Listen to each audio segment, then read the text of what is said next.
What's going on, guys, and welcome to another Doctor Who Series 12 review. Today I'm going to be reviewing Series 12, Episode 7, Can You Hear Me? So this is the next episode. I was interested going into this one, hearing things about it and seeing kind of the next time trailer and stuff. I was interested to see what this one would be like. It did look quite interesting. So yeah, after Praxeus last week, which I thought was okay, I gave it a 7 out of 10. Honestly, I mean, I've still only watched it the once, but I kind of think I maybe rated it a bit too high. I'm thinking maybe going down to like maybe even just like a 6.5, just slightly below average. But you know, for me, it's kind of around the average sort of story for me. So I was interested to see what Can You Hear Me would have in store. Anyway, let's get started with the cast. So we start with Jodie Whittaker as the 13th Doctor. I'm really not happy saying this, but sadly, Jodie's Doctor's just really going downhill for me again.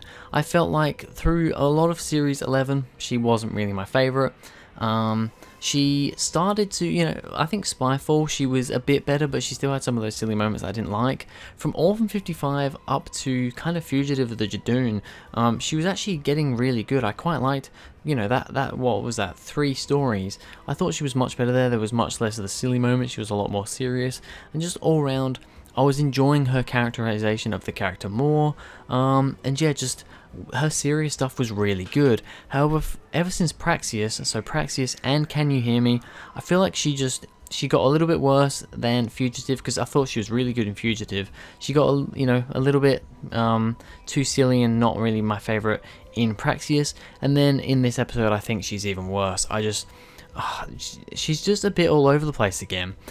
She's not really, I mean, I would almost like it more if she just kind of stuck with the silliness, but she's really mishmashing it all over the place, and I just don't think it's really working. Yeah, she has moments here where I feel like, you know, with the villain of the story, Zelen, she kind of has some moments with him, and I think she could have had some really cool moments with him. And generally, some of those moments were really nice, you know, where they were both on this ship or wherever they were, and they were kind of, you know, talking to each other, and he was very menacing. But she just felt like she didn't really care, and she didn't really see him as much of a threat, and yeah, ultimately just didn't really like that stuff, and yeah, just quite a lot of silly stuff with Jodie this week, which, yeah, I'm just not liking. We're getting maybe a little bit less of the rambly Jodie, but we're seeing a bit more of the silly Jodie again, and yeah, personally, I'd just rather see the serious Jodie, so sadly, the Doctor for this week, not my favourite. As for the companions, Bradley Walsh as Graham O'Brien, yeah, he's probably the standout of this episode. He has a couple of pretty funny moments, actually. I love that bit at the start when they're in the TARDIS, just after they've had their kind of nightmare / dream scenario thing happen to them, and they meet back at the TARDIS, and Graham's, you know, because Graham sees these 2 or 3 planets, and he's trying to, you know, she's like, oh, the Doctor's like, where do you reckon these planets are? And he's just like, you know what, if you give me a map, the map of the whole, an A to Z of the whole universe, I will be able to point my finger right on it. And then he just stops himself, and he's like, no, what do you think I am? I've got no idea. And I actually started laughing at that moment. It's probably one of the, because I don't generally just kind of laugh out loud with shows and stuff. It's one of the only moments actually in Doctor Who as a whole, especially with, you know, this Chibnall era, where I have actually laughed out loud, I suppose. Not really loud, but yeah, I had a chuckle to myself. I really like that moment, and generally just Graham himself has some great moments, and I love it so much. He's just so good.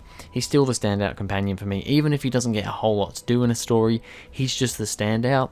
Tosin Cole as Ryan Sinclair, I thought was fine in this one. It's kind of just my thing with Ryan. He's just fine. I really don't think Tosin Cole's acting is up to par. I really don't. I'm seeing that more and more every year. He's so flat. I say this every week. He's just such a flat actor, in my opinion. His character gets decent stuff, but yeah, it's nothing special. And then Mandip Gill as Yasmin Khan, I think actually is really good in the story. I'm definitely liking her. I'm putting her above Ryan now, definitely, in my kind of companion ranking. She still doesn't beat Graham, but yeah, I definitely prefer her to Ryan now. She's just getting a lot more characterization, especially in this story, although we'll get to that later on.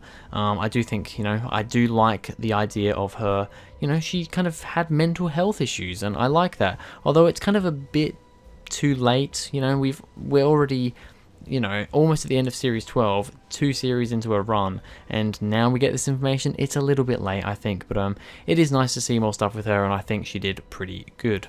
So on to the good and the bad, starting with the good.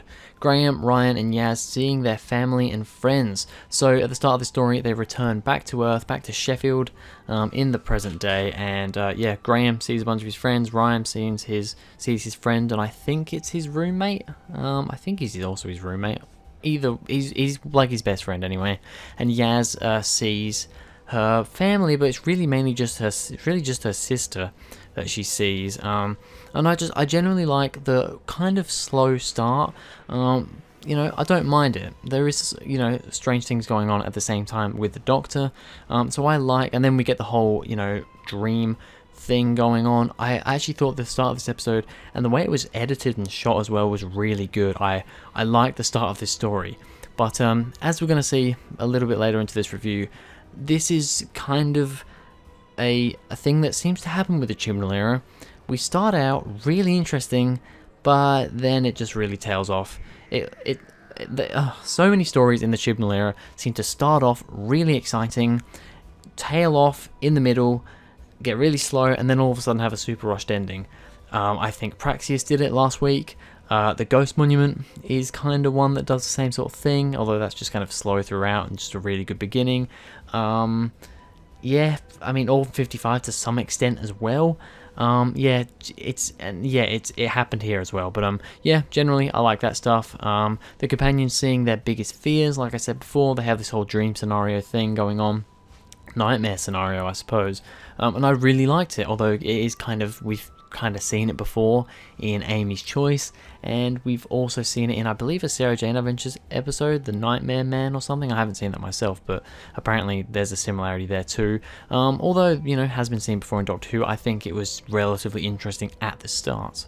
Zelen is acted very well. I haven't actually looked up, I don't have the Wikipedia page up with the actors on it, but whoever was playing the character of Zelen, the evil god guy, the bald-headed, tattoo-headed man, he was acted really well. I thought he was very sinister, very creepy. The thing with his fingers was a bit weird, but it was a thing. I think he was acted perfectly. Just personally, I think if he was given some better stuff, a better script, he would have been amazing. I really think he could have been one of the best villains, especially of the Chibnall era. Ultimately, you've kind of got a great actor here who's doing a very good job with what he's got, but sadly what he's got isn't the best. The animation part was pretty cool and unique, although a little bit out of place. So I like the whole animation thing. Basically, the Doctor doesn't really know what's going on, so the gods pretty much tell her what's happening, which is always a bit of an annoying thing to me. It's like, oh, we're the villains of the story, we're going to screw over the world, we're going to destroy everyone, but we're just going to tell this random person who seems to be figuring stuff out and seems to be pretty smart, we're just going to tell them our plan and what we're doing, and then ultimately we're going to get defeated because we told them our plan, and what's going on. Although, the concept of it, not great. I thought the animation thing was pretty cool. I really liked it.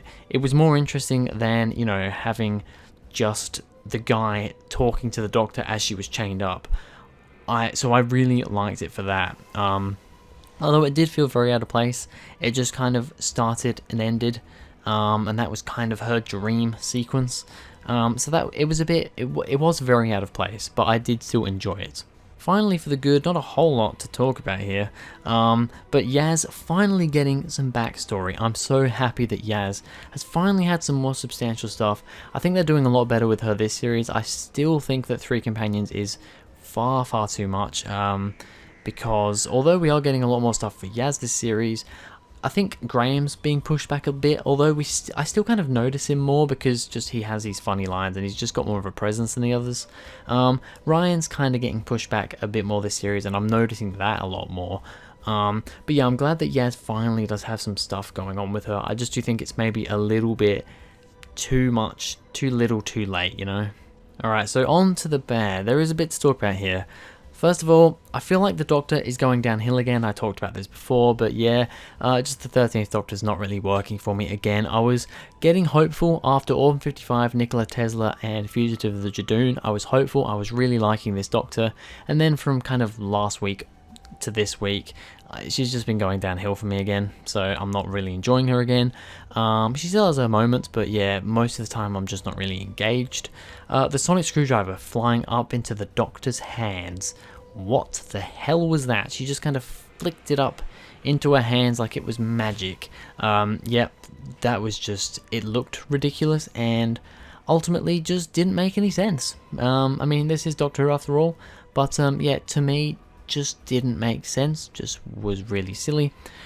Speaking of the Sonic, I think the Sonic was massively overused in this story. I've not really talked too much about the Sonic throughout this series. I think now and again it has been used quite a bit. Last episode it was used a fair amount, but I didn't really comment on it. But this week I especially noticed that they really did overuse the Sonic, just constantly zapping stuff. And I mean, she basically just zaps that orb, and that ends the story as well. So yeah, overuse of the Sonic is at a big high in this episode. Super rushed ending as well. I thought the ending was so rushed, especially when it just kind of slowed down in the middle. And then for her to just literally grab that orb, literally just zap it with the Sonic, and ta-da, the Immortals have gone and the world is saved. Super rushed ending. Honestly, one of the worst endings of this series and of the Chibnall era so far. And that's saying a lot because we've had a few pretty crap endings. I'm looking at you, Arachnids. And then finally, felt all over the place, although still boring. So there was a hell of a lot going on here. There was nice edits, there was all good stuff like this, you had the animation bit, you had all these different things going on, but it still felt boring, and that's really weird. When there's so much going on, you're either just so confused and so baffled that you can't enjoy it, or in this case, there's so much going on, but it's just boring. I just don't think the Immortals really had enough to do. They just kind of did a few things, stuck a few fingers in some ears, and then just kind of buggered off. It just felt like they really didn't have enough to do, and yeah, it was a really all over the place story after an interesting, well-paced, in my opinion, a bit slow, but a well-paced start, to a pretty slow thing in the middle, to then a completely rushed ending. The pacing with this one was way off. So a rating out of 10, it's hard for this one. I've generally seen, because I'm a bit late on this review because I've had a lot of stuff going on the past week, past couple of days really. I've kind of seen the reception generally from the rest of the fandom really divided this one actually. Probably one of the most divided so far. Some people seem to really love this one, putting it way up there in the top stories of Whittaker's era, and then others are really putting it down the bottom. For me, yeah, sadly, it's gone down the bottom. I'm currently going to give it a 4.5 out of 10. I did have it at a 4 out of 10, but I thought I was maybe a little bit too harsh on that. I think on a second rewatch, I don't know, maybe I'll enjoy it more on a second rewatch, maybe I'll enjoy it less. I think I was expecting a bit too much for this one, with the whole Immortals thing and this character just being a really cool looking character, and the trailer being relatively interesting regarding, you know, how these trailers have been recently. I maybe was a bit too excited for this one, and it's really just let me down a lot. So yeah, for now, a 4.5 out of 10. I just couldn't really get into it personally. But anyway, that's going to be it for this video, guys. Thank you very much for watching. If you enjoyed, please go ahead, like and subscribe, and I'll see you guys in the next video.